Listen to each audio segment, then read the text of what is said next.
Tahun ini, pemerintah pusat memberikan bantuan bagi pelaku usaha mikro kecil menengah atau UMKM yang terdampak COVID-19 di Kabupaten Lebong.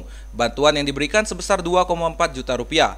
Dinas Perindustrian, Perdagangan, dan Koperasi pada tanggal 30 September sudah terdata sebanyak 3.333 usulan. Hingga saat ini, 6 Oktober 2020 sudah mencapai 4.000 usulan yang sudah diterima. Data tersebut langsung dimasukkan oleh pihak Disperindakom ke Kementerian Koperasi dan UMKM.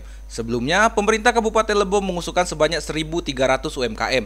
Namun, data dari Disperindakom yang baru terrealisasi sebanyak 500 penerima. Adapun syarat bagi penerima bantuan yaitu diantaranya penerima bukan merupakan anggota ASN, bukan dari kalangan TNI dan Polri, tidak merupakan pegawai BUMN maupun BUMD, serta tidak terikat pinjaman kredit di bank.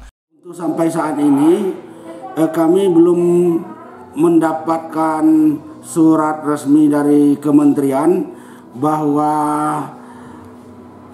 usulan bagi pelaku UMKM yang terdampak COVID-19 itu belum ada surat resminya untuk menghentikan usulan tersebut. Makanya sampai saat ini kami masih menerima usulan bagi UMKM yang terdampak COVID-19.